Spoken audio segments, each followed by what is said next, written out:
এত বড় একটা মার্কেট, অথচ কোনো ব্যবস্থাপনা নাই। আগুন নিবানোর যেই এগুলো দরকার, সামগ্রীগুলো দরকার, এগুলো কিচ্ছুই ছিল না। টয়লেটের ব্যবস্থা নাই, পানির ব্যবস্থা নাই। মানে আমাদের এই ব্যবস্থাপনা না থাকার কারণে আমাদের আজকে এই ক্ষতিগুলো হয়েছে। যাই ফায়ার সার্ভিস আসছে, 15-20 মিনিট পানি ডালছে, ডালার পরে এরা পানি শেষ হয়ে গেছে। তারপরে আধা ঘন্টা পরে গিয়ে আবার পানি ব্যবস্থা করছে। আধা ঘন্টা পরে পানি আইছে, 10-20 মিনিট ব্যবহার করছে, হিয়ার পরে হ্যাঁ পানি শেষ, হ্যাঁ আগুন নিভে গেছে। অথচ হ্যাঁ যাওয়ারও 1 ঘন্টা পরও সারা আপনার আগুন জ্বলছে।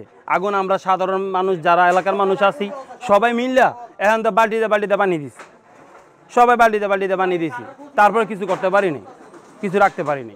আমরা দেখি যে উপরের থেকে এইদিকে মরিচের বস্তা ছিল, এই পাশে প্রায় 5-6টা বড় বড় মরিচের বস্তা ছিল। তখন দেখলাম এদিক থেকে জ্বললা উপরের থেকে একটা আগুনের গোলা এই মরিচের উপরে পড়ছে। মনে করছি যে ওরকম পরিমাণে আগুনটা ছড়বো না। তখন আমরা ফায়ার সার্ভিসের ওইদিকে ফোন দিছি, হেরা কইতেছে ভাই আমরা 10-15 মিনিট পরে আইতাছি। পরে হেরা আইতে প্রায় বেশিক্ষণ একটু সময় নিছে। যদি হেরা একটু আগে আইতো তাইলে মনে করেন আমাদের আশেপাশের দোকানগুলা মনে করেন আপনার আগুনটা লাগে না, যে ক্ষতিটা হয়েছে এখন।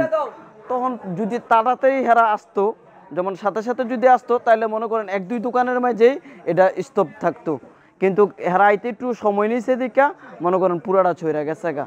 মানে অল্প আগুনের চিকা যে এরকমভাবে আপনার ছড়বো আমরা কল্পনাও করতে পারি নাই। প্রায় 30-40 বস্তার মতন মরিচ ছিল নিচে উপরে মিলাইয়া, আর আপনার হলুদা ছিল প্রায় 40 বস্তা, পাতের চালু আছিল, ডাল ডুল আছিল, মশলা মাছলি আছিল, এগিরি যাবতীয় যা আছে সব শেষ। এবং আমি 10টা 5-এ দোকান বন্ধ করছি, 10টা 5-এ দোকান বন্ধ করে বাসায় গেছি।